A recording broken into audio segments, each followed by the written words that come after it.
नमस्कार मित्रांनो, श्री स्वामी समर्थ. चॅनलवर नवीन असाल तर स्वामी भक्ती या चॅनलला सबस्क्राईब करा.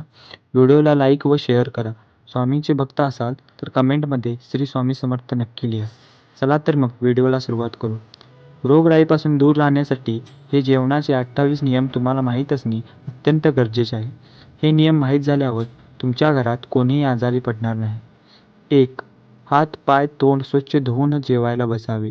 2. जेवताना मुख पूर्व किंवा उत्तर दिशेला असावे. 3.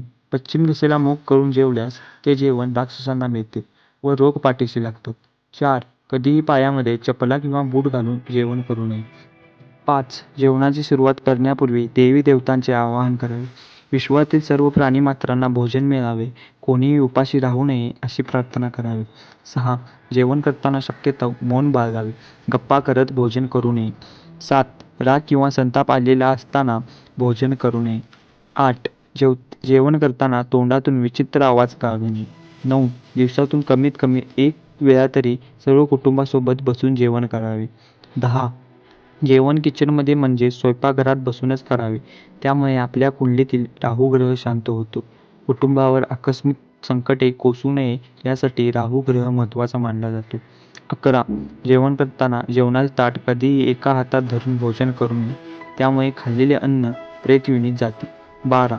भोजन झाल्यानंतर कधीही ताटामध्ये हात धुवू नये. 13. आपल्यासमोर आलेल्या अन्नाला नाव न ठेवता गुपचूप जेवण करावे. 14.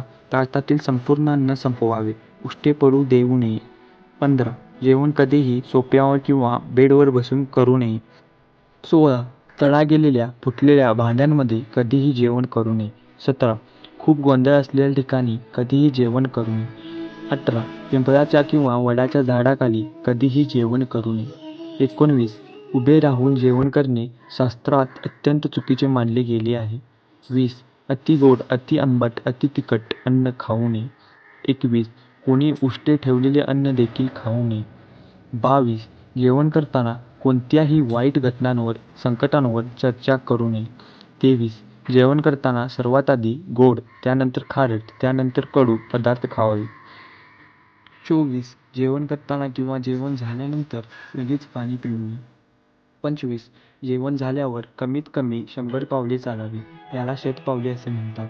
26. जेवण झाल्यावर 1 तासानंतर साखर टाकलेले दूध किंवा एखादे फळ खाल्ल्यास जेवण व्यवस्थित पचते. 27. ज्या ताटात एखाद्या व्यक्तीच्या पायाचा स्पर्श झालेला असेल त्या ताटातील अन्न चुकूनही खाऊ नये. 28. जेवण करताना ताटामध्ये एखादा केस निघाला तर ते अन्न खाऊ नये. नवीन ताटात जेवण करावे. व्हिडिओ आवडला असेल तर लाईक व आपल्या मित्रांना शेअर नक्की करा आणि तसेच नवनवीन व्हिडिओ पाहण्यासाठी आमच्या चॅनलला सबस्क्राईब करा. धन्यवाद.